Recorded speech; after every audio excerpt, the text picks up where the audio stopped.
nossa amiga. Eu tenho uma reflexão a fazer com vocês. Eu dei a essa reflexão um tema, sempre um tema provocativo, porque uma reflexão é uma provocação, né? A gente quer instigar uma parada, quer instigar o olhar reflexivo, introspecto, né? O olhar para o seu próprio coração. A palavra de Deus tem essa pretensão de ser uma forma de Deus orar em nós, uma forma da nossa comunidade orar dentro do nosso coração, com as suas tantas vozes. Vamos fazer essa reflexão a partir da leitura de Atos, Atos dos Apóstolos, capítulo 16. Eu separei os 15 versículos, porque eu acho sempre uma oportunidade preciosa de entrarmos em contato com a história bíblica, que carrega toda a tradição, toda a revelação de Deus para o nosso coração. Atos 16, do versículo 1 ao 15, a gente vai colocar os olhos nesse jeito de Paulo se deslocar.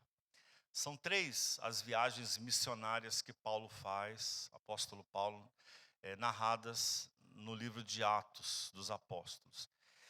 E essas viagens, elas têm um deslocamento espiritual, porque elas falam de um jeito de se colocar na vida, de um jeito de enfrentar os nossos desafios. E colocando os olhos nesse deslocamento, ou nesses deslocamentos, nesses abandonos de Paulo, pensar sobre essa arte graciosa que em Cristo nós aprendemos de abandonar o que precisa ficar para trás. Vamos ler? Diz assim: Paulo foi primeiro a Derbe e depois a Listra. Ali encontrou um discípulo, Timóteo, o mesmo que depois ele vai fazer recomendações em 2 cartas. Filho de uma mãe judia muito consagrada e de pai grego. Todos os amigos em Listra e Icônio garantiram que ele era um rapaz excelente. Eu leio aqui na tradução a mensagem de Eugene Peterson. Paulo quis levá-lo para a missão, mas primeiro o circuncidou, para não ofender os judeus que viviam naquela região. Todos sabiam que o pai dele era grego. E aqui a gente vê um deslocamento. Ei, peraí, Paulo, e todas as brigas que você enfrentou para não abrir mão dessa liberdade, e aqui você abandona essa briga? Como assim? Versículo 4. Enquanto viajavam de cidade em cidade, apresentavam as orientações que os apóstolos e líderes em Jerusalém haviam decidido. Essa medida se revelou bastante útil. Dia após dia, as igrejas se fortaleciam na fé e cresciam em número. Eles foram para a Frígia e atravessaram a região da Galácia, tudo ali na Ásia Menor, né? Costurando essa formação de discípulos de Cristo. O plano, olha só o deslocamento, o plano era seguir na direção oeste, até a província da Ásia, mas o Espírito Santo impediu que o prosseguissem. O que é isso? O Espírito Santo impediu. Como é essa experiência? Eles foram para a Mísia e tentaram seguir para o norte, até a Bitínia, mas o Espírito de Jesus, novamente, também não os deixou ir para lá. Depois de passar pela Mísia, desceram até o porto marítimo de Troade. Naquela noite, Paulo teve um sonho. Um macedônio estava de pé na praia e chamava do outro lado do mar. Gente, uma ficção, né? Só em sonho você consegue ver o outro lado do mar com essa intensidade, né? com essa definição. Venha a Macedônia e ajude-nos, ele dizia. O sonho foi revelador para Paulo. Imediatamente ele começou a fazer os preparativos para a viagem à Macedônia, tudo estava acertado. Agora sabíamos com certeza que Deus nos havia chamado para pregar aos europeus, que se tornou uma obsessão de Paulo. A grande obsessão final de Paulo é a Europa. Ele queria chegar na Espanha. Não chegou. Escreveu, queria chegar na Espanha, mas precisava do apoio de algumas bases, por isso escreveu a carta aos Romanos. Essa foi a razão, para chegar na Espanha, era o sonho de Paulo, que não se concretizou. Embarcando em Trode, fomos direto para Samotrácia. No dia seguinte chegamos a Neápolis e fomos de lá até Filipos, a cidade principal daquela parte da Macedônia, e muito importante, uma colônia romana. Ficamos ali vários dias. E aí ele conta a história da formação da igreja filipense, que ganhou a carta aos filipenses, que nós conhecemos. No sábado, deixamos a cidade e fomos ao rio, informados de que havia uma reunião de oração neste lugar. Conversamos com as mulheres que se reuniam ali. Uma delas, chamada Lídia, de Tiatira, era negociante de tecidos caros e conhecida por ser mulher consagrada a Deus. Enquanto ouvia com atenção o que era dito, o Senhor lhe abriu o coração e ela creu. Depois que foi batizada, com todos os de sua casa, ela, num gesto de hospitalidade, nos convidou. Se vocês confiam que sou uma de vocês e que creio no Senhor, venham para a minha casa e sejam meus hóspedes. Nós até hesitamos, mas ela não aceitaria um não como resposta. Amém. Amém. Vamos orar a Deus nesse momento, juntos? Que esse não seja um exercício de formalidade qualquer, mas um ato litúrgico, profundo, de quem quer converter a sua atenção, quer converter o seu pensamento ao instante sagrado de ouvir a voz de Deus. Senhor, nós acreditamos que ouvimos a Tua voz nos tantos pensamentos que povoam esse ambiente, nas intuições, nos desejos que marcaram o nosso culto, nos olhares, abraços, nos momentos todos que nos conduziram aqui.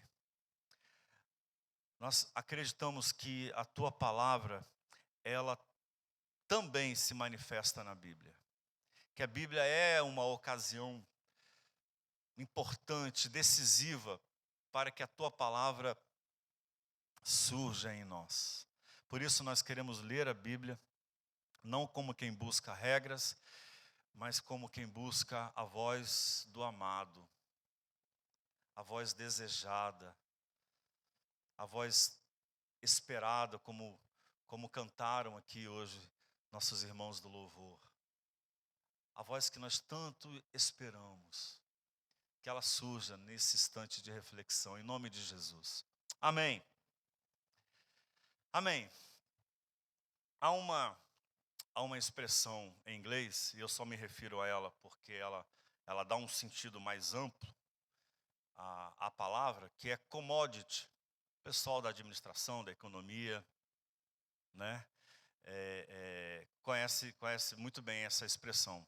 Um commodity, como diz a palavra significa mercadoria. Né? Commodity é mercadoria.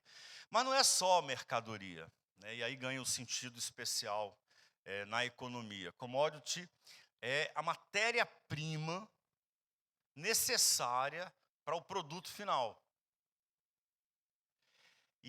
Então, sem o mineral, nada que leva o aço chega até nós. É preciso desse commodity. Está aí a importância dele. Sem o petróleo, nada que é derivado dele chega até nós. Também podemos dizer sem o vento. Nada que é derivado dele, como já dizia a genial Dilma Rousseff, ninguém estoca vento sem o vento. Tem que ter vento para produzir energia. Na verdade, é uma metáfora, ela se referia a estocar energia elétrica. E aqui no Ceará a gente sabe muito bem isso, virou parte da nossa paisagem, a exploração desse commodity. Mas o curioso é que a gente vive um tempo de atravessamento, sabe? De enviesamentos. É que passou a se tratar como um commodity algo que tem a ver com afeto, tem a ver com o emocional, o psíquico, o pessoal, o subjetivo, que é a atenção. A atenção virou um commodity. E um commodity caríssimo, que o digam, né, as grandes plataformas, as grandes empresas de tecnologia. Elas vivem desse commodity. Sem a atenção não existe a Meta, que administra Facebook, Instagram, TikTok, WhatsApp, etc. Não existe a Microsoft, não existem essas grandes empresas de tecnologia, o Vale do Silício, né, a grande commodity do Vale do Silício não é o silício que faz as peças, né, de tecnologia. Não é a grande commodity. A grande commodity é a atenção.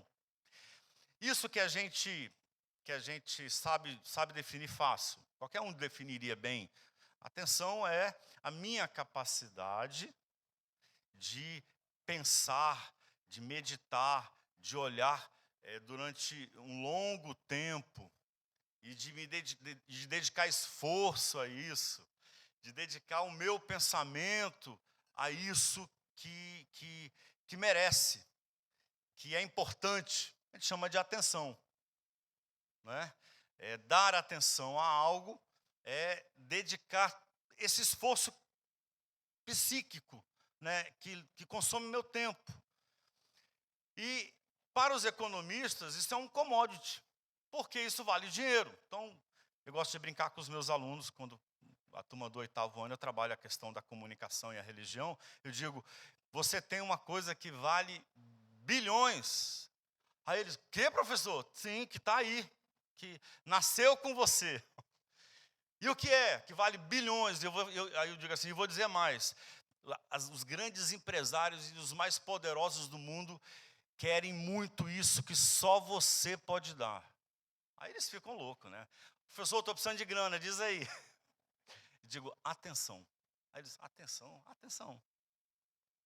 Por que você acha que uma grande empresa paga uma fortuna à Rede Globo de televisão ou ao Facebook para em determinado horário fazer uma propaganda? Por quê? Porque essas empresas de comunicação, elas capturam esse commodity, né, a atenção, captura a sua atenção e vende. E você acha que elas estão te fazendo um favor, que elas são muito generosas. Olha, é de graça, mané. De graça, bobão. De graça coisa nenhuma. Custa muito. É você que, às vezes, por distração, dá de graça. Então, já se fala de economia da atenção. Né? Por quê? Porque a atenção é uma matéria-prima no mundo da informação que se tornou rara. Raríssima.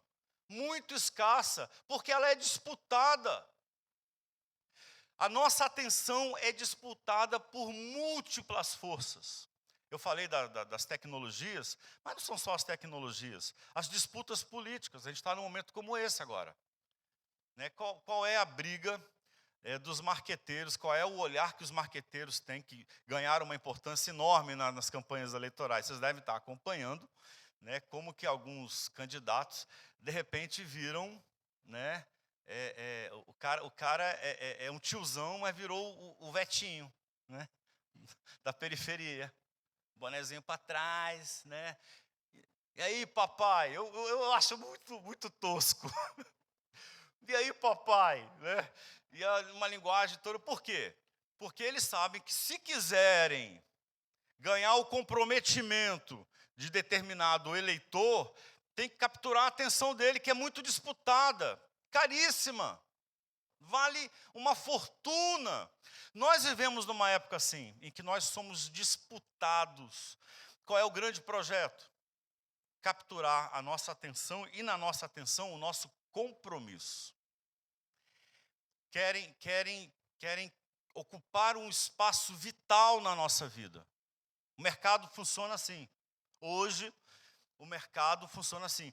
Qual é o compromisso? Qual é o produto final? O seu consumo. Consumo. Eles querem que você consuma. E para você consumir, eles têm que comprometer você, comprometer os seus desejos, comprometer os seus sonhos, a sua busca por sentido. Eu diria que a sua carência de amor. E a propaganda trabalha com isso o tempo todo, esse imaginário, né? O tempo todo disputando a nossa atenção. Eles vendem para nós não o chocolate, eles vendem paz. Né? Eles não vendem uma camisa, eles vendem autoestima. Né? Ele não vende apenas um projeto político qualquer. Eles estão vendendo, né, o ódio. Ganha a eleição o político que conseguir fazer você odiar quem interessa a ele. Se ele conseguir fazer você ter nojo de determinadas pessoas, de determinados grupos, de determinadas figuras políticas, pronto, esse cara vai ganhar a eleição. E aí eles vão disputar os nojos, os ódios, né? Os amores, as carências. É o mundo que a gente está vivendo, é esse. E aí o que acontece com a gente? A gente começa a ter uma sensação de fadiga e não sabe por quê. Cansado, estou cansado, estou exausta. A gente fala isso o tempo todo, né? Hoje o Johnny fez uma lista, né? Burnout, estou deprimido, estou péssimo. Mas o que de fato aconteceu foi que você foi super comprometido. Nessa grande disputa, você recebeu muito mais pesos do que poderia, do que deveria. Por isso o cansaço, a fadiga. Quer ver uma outra expressão que é um atravessamento dos nossos dias? Fidelidade. E fidelidade é uma coisa moral. Não é moral? É. Uma pessoa infiel é uma pessoa censurável. Não é isso, gente? Uma pessoa infiel é uma pessoa que causa nojo. Pois eles capturaram esse sentimento da moralidade e isso é usado no mercado. Qual é o grande projeto de um fornecedor? Fidelizar você. Numa assinatura, num contrato. Fidelizar você em troca de te darem algumas vantagens, né? Cashback, e aí vai. E a gente vai, né, sendo achatado pela vida. Por que será que eu estou cansado, pastor? Ora por mim. Mano, você está esmagado, porque há poderes que capturaram você e colocaram pesos de compromisso enormes. Você foi convencido de que precisa muito de tanta coisa, que você não dá conta de aguentar a própria vida. Não tem vida suficiente para tanta coisa que se tornou necessária para você. E não é. Então, aqui entra a força do cristianismo. Há um pressuposto no chamado de Jesus para mim e para você, na proposta de Cristo para mim e para você, que é a nossa salvação. O nome desse pressuposto é abandono. Pode dar o nome que você quiser. Abandono, renúncia, despedida, desprendimento, negação. Veja bem que essa é a proposta de Jesus. Uma proposta evidente. Mateus capítulo 11, do versículo 28 ao 30, você acompanha comigo. O que diz Jesus? Venham a mim, todos os que estão cansados e sobrecarregados, e eu lhes darei descanso. Aí ele diz, como? Aí você fala assim, como eu vou descansar? Pastor, ora por mim, não é oração forte o teu problema, irmão. O teu problema não é oração poderosa não, cara. Aliás, deveria ser menos oração poderosa e menos oração forte a solução para o seu problema. Qual é a solução? Olha o que Jesus diz. Tomem sobre vocês o meu jugo, o meu peso, e aprendam de mim, pois sou manso e humilde de coração. E vocês encontrarão descanso para suas almas, pois o meu peso é suave e o meu fardo é leve. Qual é a proposta de Jesus? Abandone esse monte de peso que você deixou que colocasse sobre a sua vida e assuma pesos que vão te dar boa razão para viver, que vão fazer a sua vida valer a pena. Pesos leves, digamos assim. Também Jesus nos diz, e a expressão é muito usada, e às vezes bem incompreendida por muitos, Lucas capítulo 9, versículo 23 ao 25, e dizia a todos, se alguém quiser vir após mim, olha só, a sequência de abandonos proposta por Jesus, negue-se a si mesmo. Tem um monte de coisa que você abraçou como fundamental, e você precisa desistir, cara, para viver melhor, para sofrer menos. Você é uma pessoa frustrada, diz Jesus, tão frustrada, porque você deseja o que não é necessário. E tome cada dia a sua cruz e siga-me.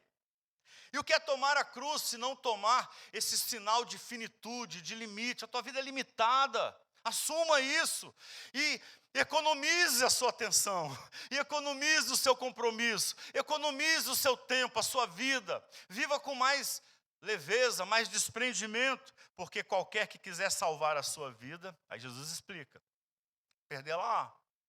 Percebe? Você quer tanto salvar a tua vida, que capturaram a tua vida, que sequestraram a tua vida, de tanto que você deseja ser salvo. Mas qualquer que por amor de mim perder, abandonar, dizer, chega, né, eu não preciso de tudo isso, eu preciso de bem menos. Qualquer que perder a sua vida, a salvará. Então a salvação de Jesus é a arte do abandono, do desprendimento. Porque que aproveita ao homem granjear o mundo todo, perdendo-se ou prejudicando-se a si mesmo. E aí eu quero, quem sabe, né? E eu confesso que sou pretensioso nessa minha aspiração. Quem sabe fincar aqui duas balizas que nos ajudem a desenvolver essa arte do abandono, que exige tanta coragem. O abandono pede coragem, a coragem do abandono. Olhando para o testemunho de Paulo, nos deslocamentos de Paulo.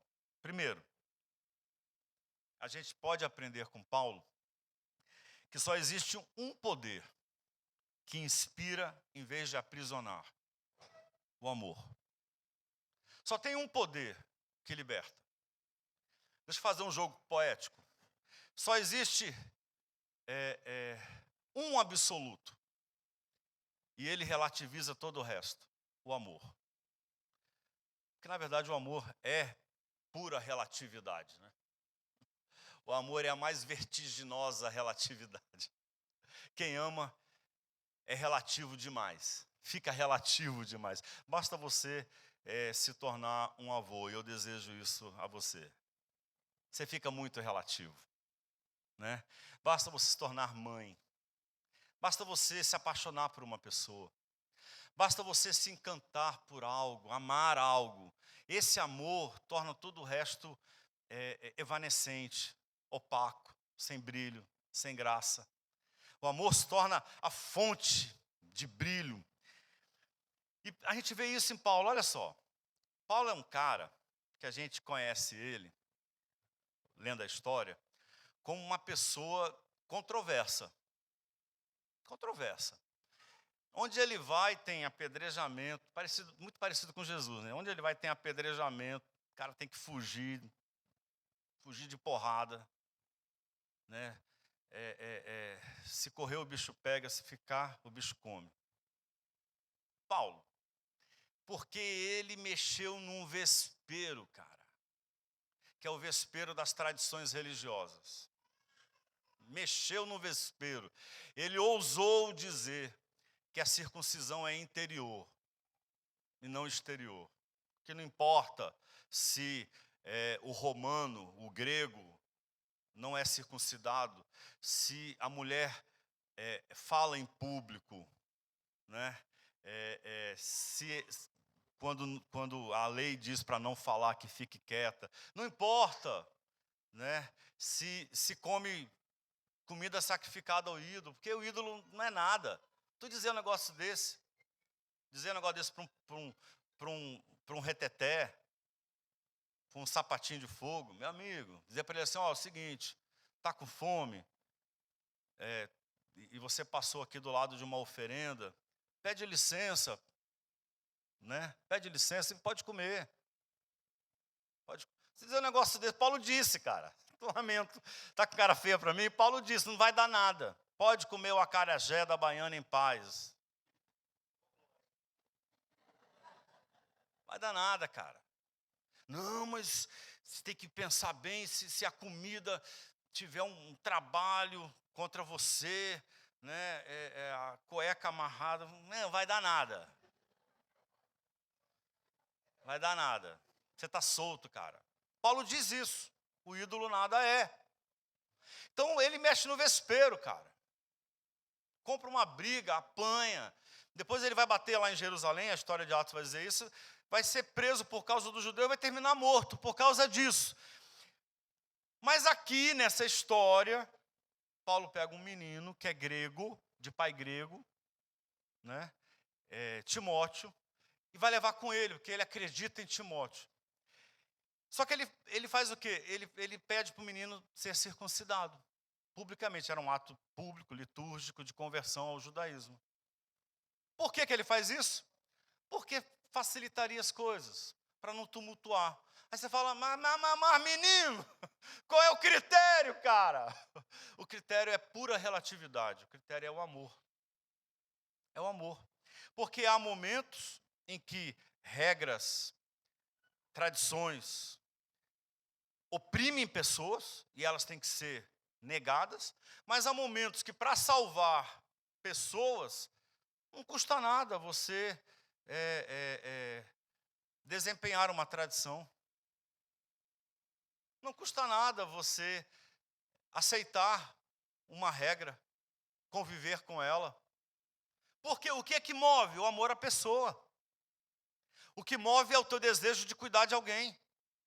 O que define a regra, o que define, o que define a escolha não é a regra, uma regra fria, pétrea, intocável. O que define é o discernimento amoroso da vida. Então a gente precisa, junto com Paulo, trazer essa relatividade para a nossa vida. Ela vai tumultuar, eu vou dizer logo para você, vai virar a tua vida de cabeça para baixo. Porque até um tempo desse você dizia que não aceitava, que era contra, mas o amor por alguém pode fazer você rever todos os seus conceitos. Esse é um testemunho que eu recebo com uma alegria enorme, de pais de pessoas LGBTs. Né? Que quando o filho, a filha sai do armário, diz, ó, tentei, sou essa pessoa, eu sou assim, estou namorando. E aí o pai, a mãe não sabe o que faz, a família fala mal, todo mundo questiona e tal, e os pais ficam divididos, não sabem o que fazer. E o que é que vai resolver essa história? Só tem uma solução, não tem outra, é o amor. Se esses pais se converterem ao amor pelos filhos, eles vão comprar qualquer briga para ficar do lado dos filhos e vão descobrir que essa foi a melhor escolha que fizeram na vida. É um amor que decide, é um amor que define. Veja, não se trata de um processo solto, de uma coisa qualquer. Né? Alguém vai dizer assim, Quem não quer uma vida desprendida, uma vida leve? Quem não quer leveza? Pergunta se macaco quer banana. Todo mundo quer leveza. A questão não é se você quer uma vida leve. A questão é que leveza você quer. Porque não é a leveza o absoluto, é o amor.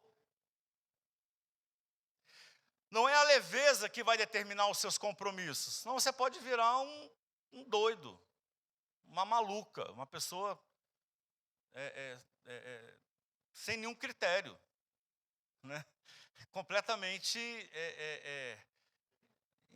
insociável, né? O perigo é tornar a leveza esse absoluto. Veja, eu gosto muito da expressão do tema do livro. Eu assisti ao filme que se inspirou nesse clássico de Milan Kundera, A Insustentável Leveza de Ser. Uma leveza que se torna o absoluto da sua vida, vai te tornar uma pessoa leviana, egoísta, insuportável, vai te esmagar. Vai ser o peso tão cruel quanto de qualquer outro compromisso moralista. A leveza absoluta produz gente cínica.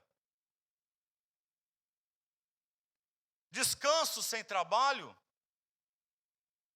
é tédio angustiante. Quem aguenta? Perdão sem conversa é ressentimento adiado. Não é leveza pela leveza. Não é o desprendimento pelo desprendimento. Não é o abandono pelo abandono. Fé sem engajamento é superstição. Aí, ó. Superstição desesperada. Já diz o Rapa, paz sem voz é medo, não é paz. Direito sem dever é tirania. Amor sem responsabilidade não é amor.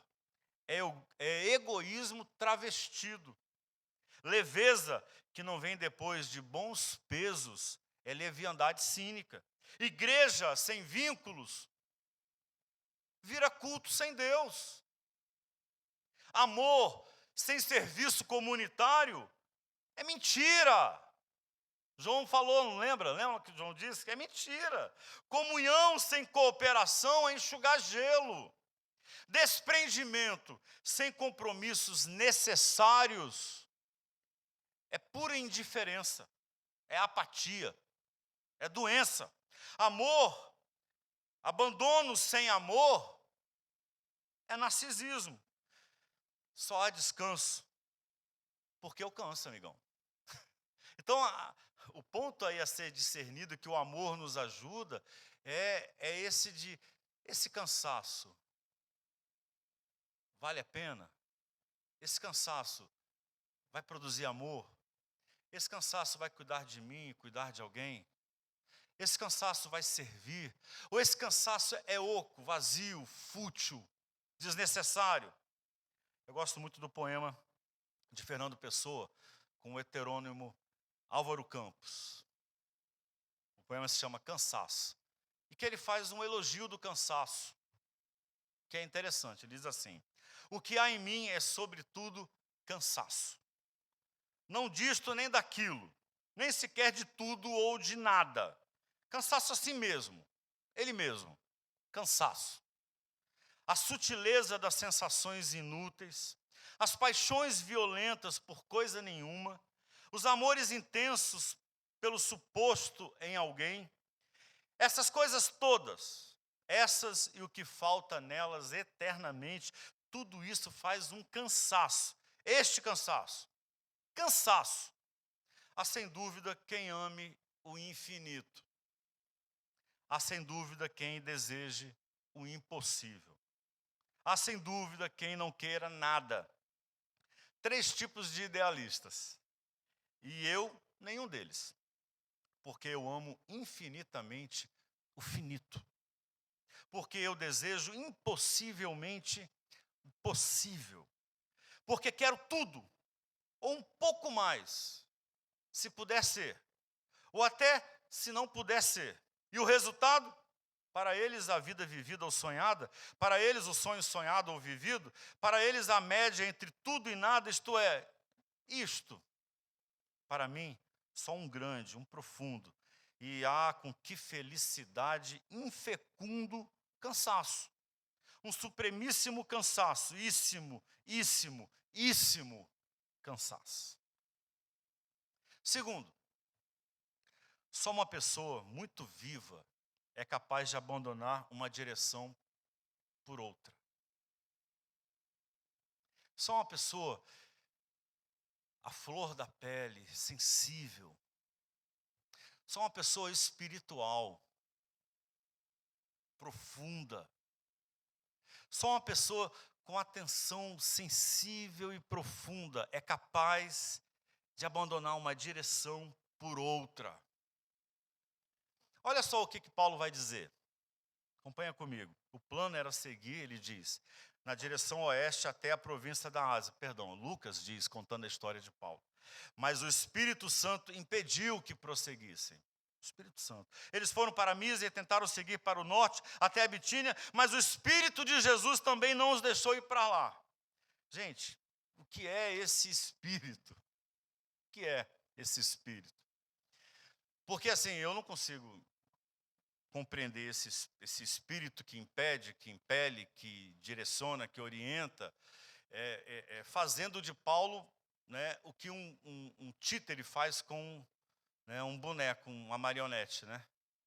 Ou algo como o ventríloco, né, que põe a voz na barriga, uma técnica da barriga falar, né?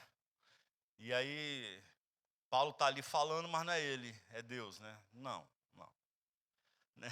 Deus não faz ventríloco com você, comigo. Deus não vai tornar você apenas um meio desimportante, sem valor, inerte, que não pensa, que não atua, que não vive um instante, que não é responsável pelo que diz, pelo que fala, para onde vai, que decisões toma. Não, Deus não vai fazer isso. Então, como seria o Espírito de Deus impeliu? A gente precisa voltar à palavra. Talvez abandonar o peso da tradição teológica. Porque a palavra espírito é vento. É vento. E desde o princípio, quando ela é usada, ela vem para falar sobre fôlego, sobre o que nos anima da parte de Deus. Porque a ideia, desde o Antigo Testamento e no Novo Testamento, é que Deus está entre nós como a força do vento. Não é o fôlego que te faz vivo. A ideia era essa, que isso que nos faz vivos é divino, é santo. Sabe o fôlego? Enquanto você tiver esse fôlego, você está vivo. Portanto, pensar nessa experiência do Espírito de Deus que nos conduz, que impele, que impede, que orienta, que nos faz parar, que nos leva a continuar, que nos faz mudar de ideia, que nos leva a deslocamentos, é pensar numa vida inspirada, coisa de gente que leva a sério cada instante, coisa de gente que não está inerte no mundo, de gente que está aí, vivendo o instante, discernindo as coisas, atento, sensível. Se você me permite, a vida espiritual é essa vida sensível. Então, ao invés de ser um zumbi, né, um morto-vivo, que é uma metáfora genial da pós-modernidade, ao invés de sermos zumbis andando por aí, o Espírito de Deus, o Evangelho de Jesus, nos faz viver. E nos faz viver com tanta intensidade, nos faz tão vivos, que nós somos capazes, inclusive, de mudar de ideia. Por amor, por compaixão, por misericórdia, por humildade. Humildade é coisa de gente muito viva. Compaixão é coisa de gente que está vivendo a flor da pele, que discerne o seu instante. E aí eu termino fazendo essa observação. Paulo tem um sonho. E esse sonho ganha uma força de revelação. Mas olha, quem é esse macedônio? Ele não existe. Ele não existe. Ele é uma figura onírica dos sonhos. Não existe. Quem vai existir mesmo é Lídia. Uma mulher valente, valente demais. Mulher braba, meu. Mulher que quando decide com tanta força que nasce uma igreja. Lídia. Lídia, o trabalho dela era tingir tecidos. Estava lá no Rio, trabalhando com outras mulheres, elas também oravam. Uma pessoa muito, muito intensa, muito viva. Paulo vai lá, testemunha, ela acredita. É ela que existe, mas o que é esse sonho? O que é essa experiência onírica na vida?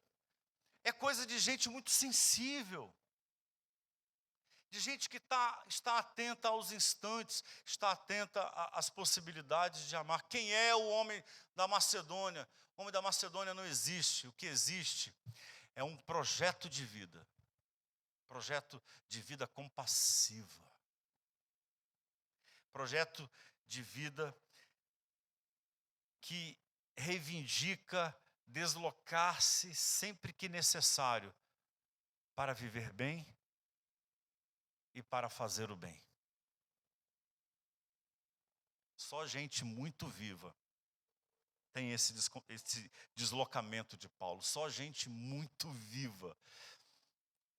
Só gente muito cheia do Espírito de Deus é capaz de um deslocamento com essa força. Eu queria convidar você a ficar em pé junto comigo nesse instante e convidá-lo à oração.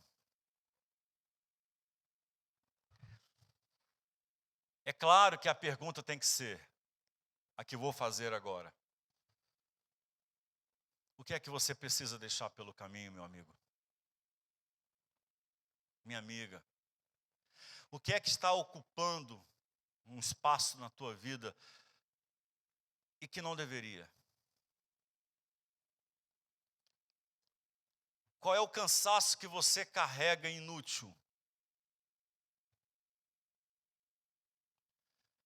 Qual é o cansaço que você carrega que nunca te deixa descansar? Que peso é esse que está sobre os seus ombros? Que está te consumindo, que tomou conta do teu tempo? Que tomou conta dos teus desejos? Que tomou conta dos seus sonhos? E que não deveria existir, que não deveria estar aí.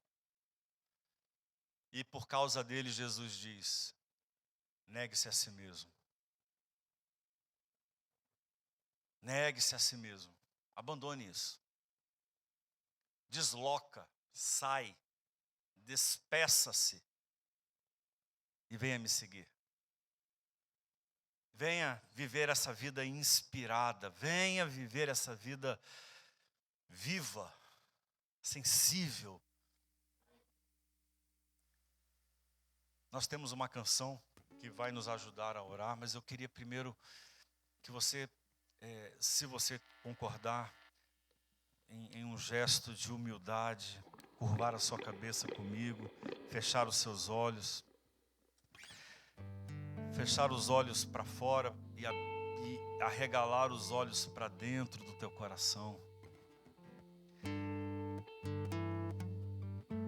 Quanta coisa está aí, meu amigo, tanta coisa que você gasta seu tempo e a sua vida,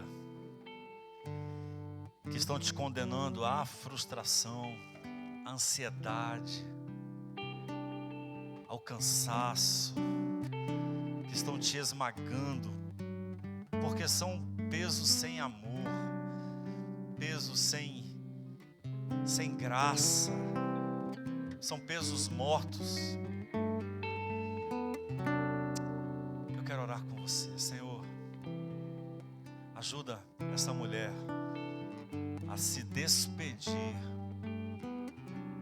dos compromissos que estão esmagando a sua vida. Ajuda esse homem a a abandonar o que está sugando a sua energia, consumindo o seu tempo, mas é um peso morto. Ajuda, Senhor.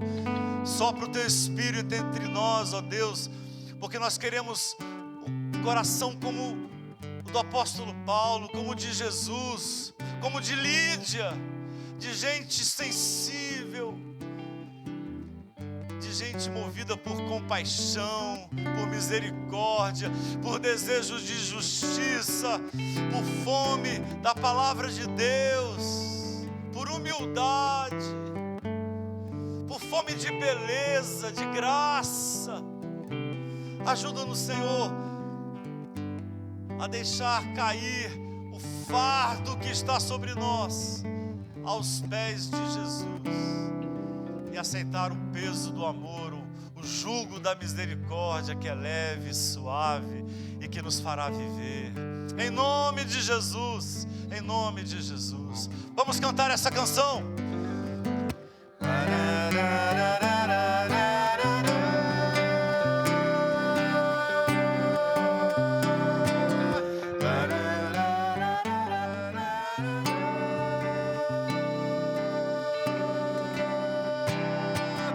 Apesar do tempo e circunstâncias,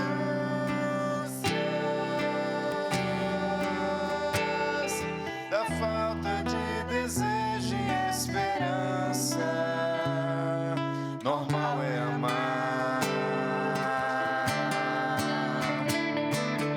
Sempre foi e sempre será.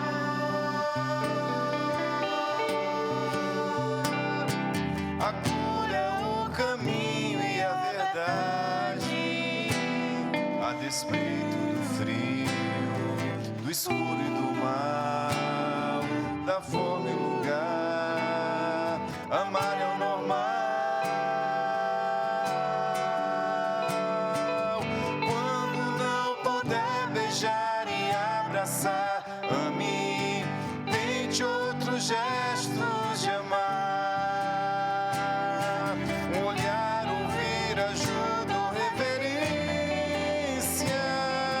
Se eu não merecer, é quando mais preciso. Se a multidão quiser apedrejar, ame, gente, é toda forma de amar. Que o ódio, a indiferença não avance. Nossa religião é o amor, normal é amar.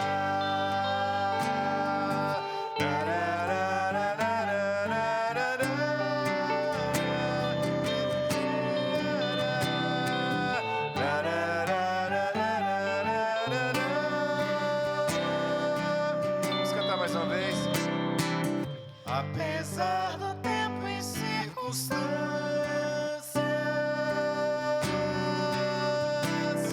da falta de desejo e esperança, normal é amar.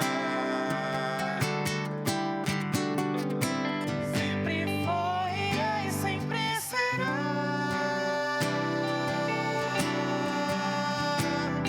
A cura, o caminho e a verdade, a despeito do frio, do escuro e do mal, da fome e lugar, amar é normal. Quando não puder beijar e abraçar, ame, tente outros gestos de amar. Um olhar, ouvir, ajuda ou reverência. Se eu não merecer, é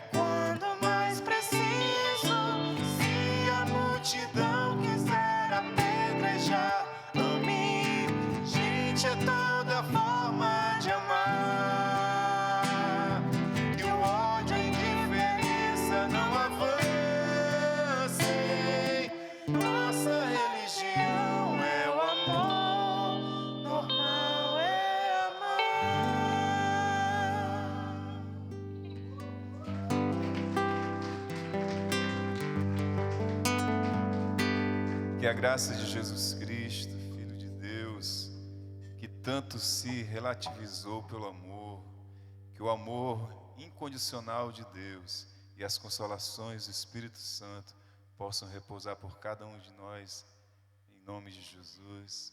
Amém.